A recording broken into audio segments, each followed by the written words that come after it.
Hey guys, what's going on? Back again with another video. It's your boy Platinum 476, and today we're going to be installing from this old air filter to the new cold air intake filter for my Jeep.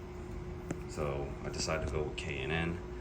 I also bought, as you can see here, the heat shield for the filter. That way it can prevent anything as far as ice, snow, water, you name it, going into the filter. This is, I don't know if you can see it from, again, at W1, thanks to them. This is the same company that makes the oil catch can. So shout out to them. Definitely buying all of their products, whatever new products they got. I'm all for it.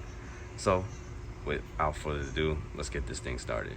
So the great thing about K&N is that they provide instructions in installing the cold air intake, which is very neat.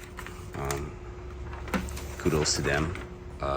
It shouldn't be that hard, you know, step by step, just read carefully, and showing you how to install your new cold air intake.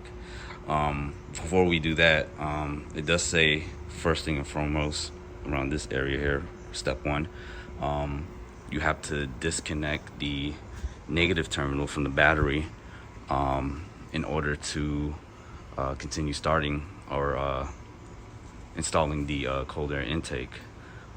They do warn you that if you own these Jeep SRTs or any Mopar or Chrysler product, whatever, it does require to retrieve a PIN code. An event where the PIN code erases anything you have saved computerized in your Jeep. When you put the negative terminal back on the battery, you would need that PIN code to get your system back up and running, which I did before. I went in person to a certified Chrysler or Jeep dealership. I retrieved a PIN code. They do ask you on their instructions that you have to go to a dealership to get that PIN code. It's only 4 digits, but I did that ahead of time. So just in case, you know, we have that 4-digit PIN code ready. So first thing you're gonna do with most of these Jeeps, the battery is located on the passenger side below the passenger seat. And to get to that, you'll have to move the seat forward and get under here, under this cover where your battery is. As you can see there, I already removed the negative terminal. So we're good to go and ready to install the cold air intake. I think the size of that bolt to remove the negative cord is, I believe, this one. It's going to be a, as you can see here, a 10-inch or a 10 ratchet. So with that being said, I will be back. Well, first, let's look at the instructions to tell us what we have to do. So I already covered part 1 for you guys. Part 2 is to disconnect the inlet air temperature air sensor electronic, which is going to be this one here. Step 3, remove the driver's side decorative engine cover, which is going to be this one right here. And then step 4, disconnect the crankcase valve hose from the valve cover port, which is going to be this long tube here. So I'm going to start that now, and then I will get back to you guys later for the next steps. Okay, I'm back. All right, so we did steps 1 through 6. As you can see here, we removed the whole air intake system. We also removed the inlet air temperature sensor, the driver's side cover, and also the sensor attached to this, we also removed it from this old air intake. As you can see here, see how dirty the filter is. The valve holes we also remove from the engine itself. Here's the driver's side cover for the engine, and then this is what I was talking about. This is the inlet air temperature sensor that you will remove from the air intake. If we just put this on the side, make sure you don't damage it, because you will be using that later on or putting it back with your new K&N. So the next step now, number 7, you have to remove and lift out the inlet air diverter tray from the vehicle. The next step is the remove the retaining clip that secures the windshield washer bottle to the core support. The retaining clip will be used as it states later on. So as you see here, you got to remove that one. This is the whole washer fluid. And then the next step, we have to remove the core support bolt shown. This will be, let me see, it's located in between there. As you see, it's going to be right there. And then step number 10, install the provided heat shield mounting bracket that supports the core with the factory bolt from the previous step. So I'll leave looking here.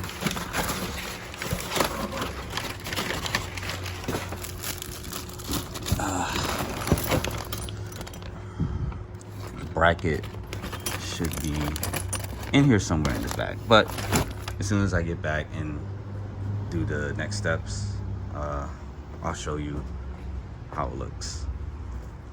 All right, guys, I'm back.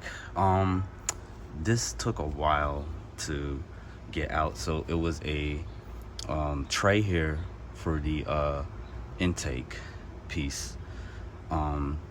This piece, as you see right here, was attached to it, and this was a motherfucker to take out.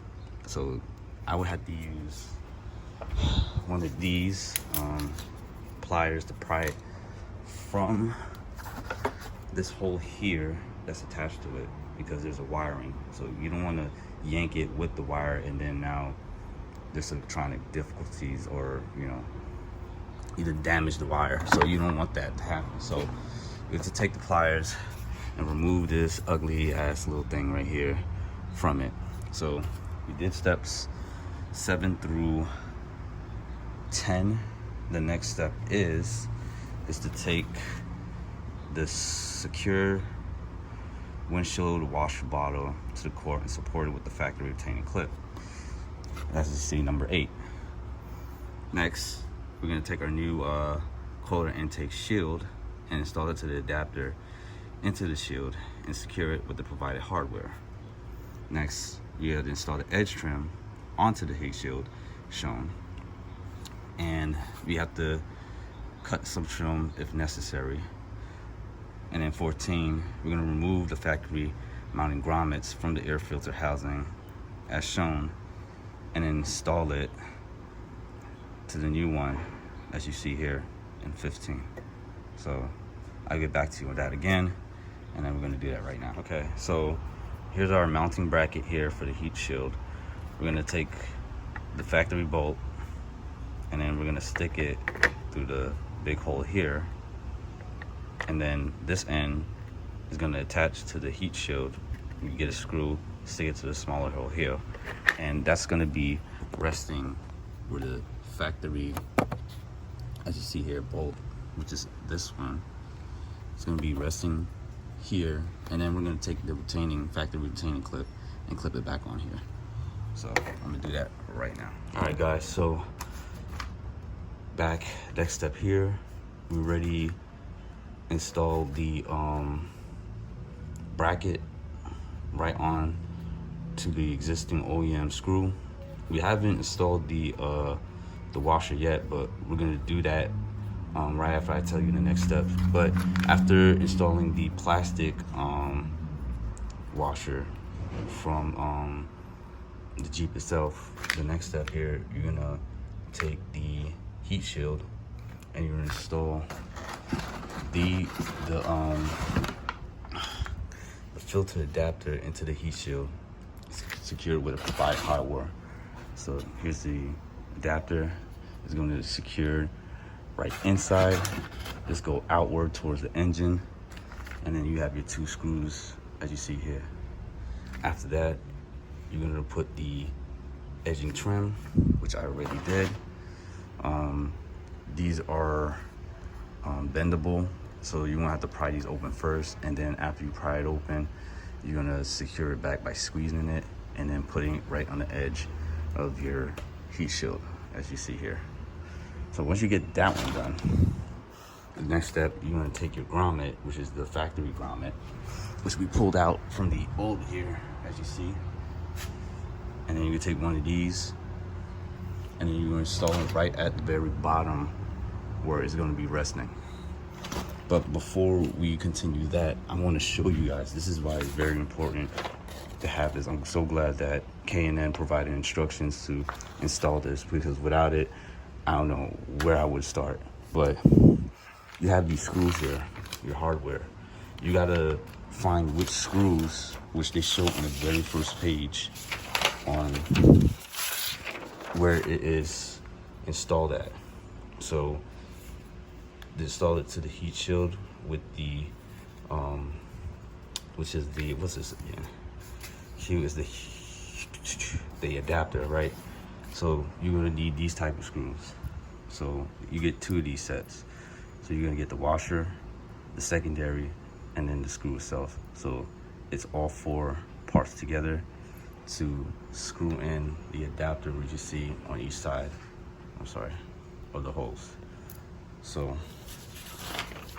once you get those steps done, then you can move from 15 to 16, which is install the heat shield assembly into the vehicle, mounting grommet size outer, the inner, onto the innermost mounting stud, align the heat shield with the mounting bracket, and then secure the spacer hardware provided. Also note, be sure to place the spacer between the bracket and the heat shield. So after we get from 12 to 15 done, then we can go to the next set of steps on the right side. All right, cool. Now that we got the middle steps done, as you can see here, you got the adapter, the 2 screws on each side, the existing grommet with the heat shield, the heat shield guard, and now next up, from 17 to 21, we're gonna install the step coupler, which is number 8497, onto the throttle body that's secured with the provided hose clamp.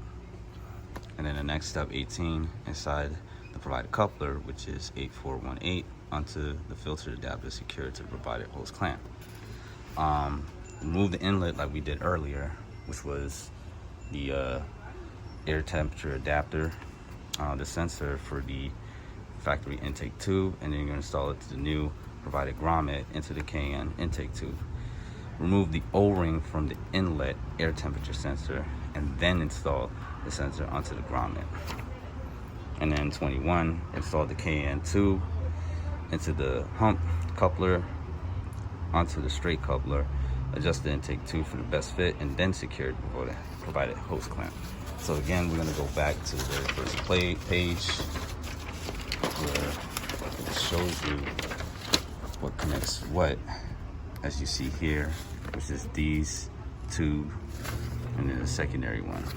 So we're going to do that right now and follow the numbers on which side the coupler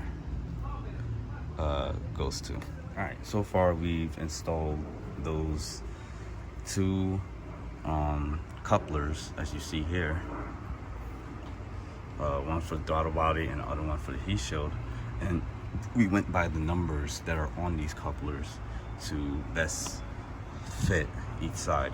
So we got that done. The next step now, we're going to take our intake tube and we're going to install the grommet into this hole here for the sensor, and then this hole will go to the hosing, which is our new one.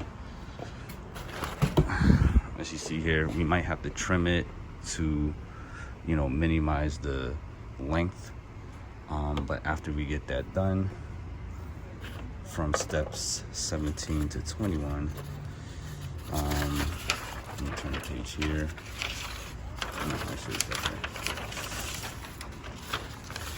As I told you, the hose, tighten the clamp, reconnect the intake tube and sensor, electronic connection. We're gonna put back the cover, as you see over there, and then we're gonna install our air filter. That'll be the last step. So let's go ahead and we'll get that done right now. Okay, next step now is a work in progress, y'all, so we're getting there. So we installed the 2 fasteners on each side of the intake tube. We installed a new tube from the engine to the new tube, and also this was a challenge, honestly.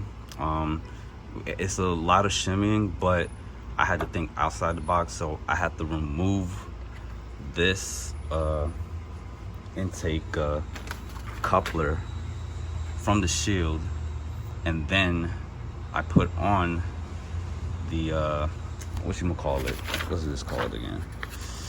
I'm sorry, it's a lot going on, but I'm gonna get through this. The coupler. All right, so this is not the coupler. This is the adapter. So I had to retake the adapter out. So take the screws first, take the adapter out, and then I took the tubing with the end of this coupler, I fastened it right into the coupler that's on the throttle body, and then shimmy my way into it, and then put the adapter right onto the coupler on the other side of the heat shield. So that was a lot easier. I had, again, to think outside the box, but I got it done. So with that being said, since we installed the air intake with the hose, the next, or the last few steps now, is to, from 22 to 25. So we installed the crankcase vent hose, and then we reconnected. That's the next step now. So the adapter, not the adapter, I'm sorry, the air temperature sensor, you have to remove the O-ring to put the air temperature sensor in through the grommet that comes with the K&N, and then right into the tube. So I did that first, and then also after installing that, now we could reconnect the sensor right where it's connected to the engine. And then after that, the next step is to put back on, reinstall the driver's side decorative engine cover that we still have here. And then we're gonna go to the last part, is install the K&N air filter, secure it with the provided hose clamp. And then note that the dryer air rod part number RF-1042DK, or Romeo Foxtrot if you guys are in the military, Delta Kilo, is available to purchase separately. Learn more about it, yada yada yada, from this website. All right, so we're gonna do that right now, and then I'll get back to you guys later on. Okay guys, back again, and it is complete. We have finally installed the whole Kohler intake system. Last thing I did, I put the decorative stickers. So I put one for the tube, another on this side of the heat shield, and then the last one on this side. Overall, honestly guys, the build was pretty easy. Of course, some parts is challenging to remove and install, but also I had to think outside the box to get this tube in. But other than that, I would definitely recommend anybody that decide to buy a Kohler intake. It doesn't matter what brand, but I decided to go with K&N just to see how it performs. Another thing, you also get a secondary brochure or booklet. It will give you details and statistics on how the added horsepower will perform for your Jeep. I think it's just 3 paperlets, I think, but yeah. But other than that, that's what you will get in the box. Another thing before we start, I did also change my exhaust system, as you can see here. I decided to go with Borla again, and get the black tips. The 2015 one had the chrome tips. It was the attack system. This is the S-type. So I went with a little bit, a little subtle, a bit quiet, but also loud at the same time. So I decided to get the black tips to match the diffuser. But other than that, last thing, we're going to reconnect the battery, as I showed you before. So we're gonna lift the cover again, go in there, put the negative terminal back where it is on the battery, and then we are all set, guys. So without further ado, let's hop in this bad boy and see how it performs. All right, so we just started the Jeep. Right now, before we make our run, we're just looking for any signs of leaks. So far, it looks like, as you see here, it is performing pretty well. I don't hear any leakage so far, but other than that, it looks like we are good to go. Okay, guys, I just tested. I did a couple of revs, and I'm not gonna lie, it sounds really, really good. So I'm gonna show you guys how good it sounds. To me, it sounds good. I don't know about others. Y'all gotta experience it yourselves, but I'm gonna give it a couple of revs and just tell me what y'all think. Oh my gosh. Yeah. Oh yeah. We're all ready to go. So let me close the hood, and then we're gonna get started rolling. All right, guys. We're here on the straightaway. I just got off the highway, but we're gonna see. Let me open up the window. You guys can hear clearly of the exhaust system. If not, then I mean, this is mostly going to be a performance test, but we're going to see how this baby performs. I just got off the highway again, and I'm not going to lie, I was able to hear clearly my Borla system. Before, when I had the OEM air intake, I was barely hearing how the Borla sounds, but with this one now, it's a lot clearer. So we're gonna go ahead and oh damn.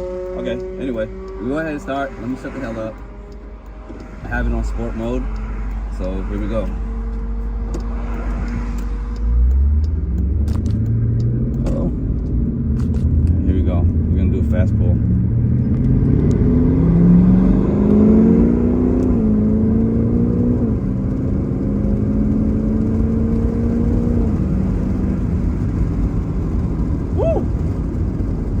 Oh yeah.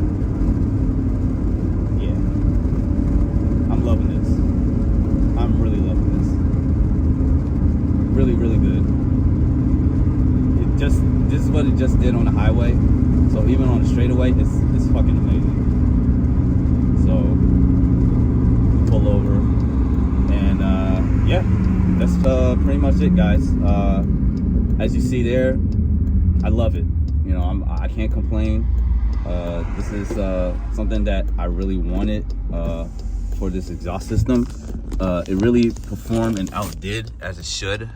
Yeah, I had the thing holding the camera, but I'm gonna invest in that next to get a camera holder. But yo, guys, like, comment, share, subscribe to my channel.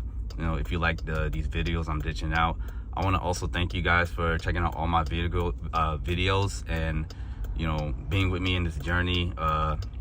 Before, when I had the 2015 and had my downs when the vehicle got taken from me, and then now in the 2020, I can't be nothing but blessed, guys.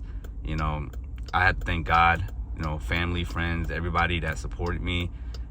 Without them, I wouldn't be where I am right now, and especially be in this amazing machine. So if you guys want to get a K&N, I will put the link in the description below. If you guys are into other brands, you can do so. Go online. You have JLT. I think the other one, other than K&N and JLT, I forgot the other brand names, but there's a lot more that deals with the cold air intake for these performance vehicles. But I will put this part number on the description below, and also other things. Oh, another thing. Let me step out the vehicle. Be careful when I get out here. I forgot to mention that I wasn't able to install the cover for my filter. For some reason the diameter didn't fit at all, so I'm gonna have to buy a part from AdW1. Wasted money on the one I had, but that's all right. They do give you these to put in the inlet to prevent any rain and any snow from going into this air filter. I decided to put it for now, but they have it for the Durango, what's it call it, the Charger, Challenger, and then including with this one, the Jeep. You just gotta go which one fits on your the scoop that draws the heat out of the engine bay. But like I said, that's just for now. I don't want it on there. I gotta get the cover for my air filter. But they do give you 3 different shapes and items of it. One for your Durango, one for your Charger, Challenger, or Grand Cherokee. But again, thank you guys for watching, and I will see you next time.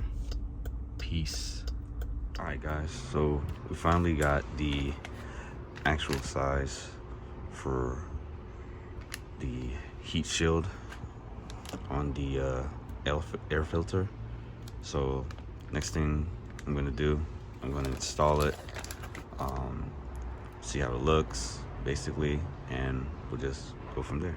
All right y'all, so here it is. Just installed the heat shield. I honestly thought that it would extend a bit further, but I guess this is the way I design it. It doesn't look too bad. I wish it would just cover as much for the air filter as I want it to be, at least like right here. But I guess this will do for now.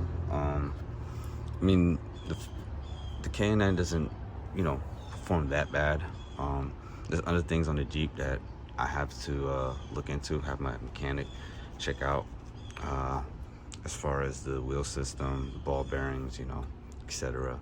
But other than that, I'm gonna go ahead and start it again, see how well it performs, and then go from there. So just give me a second. Let me just stand it up. Just put it down. Or put it back here.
Check periodically, because for some reason the air filter tends to pop on its own, I think due to vibration.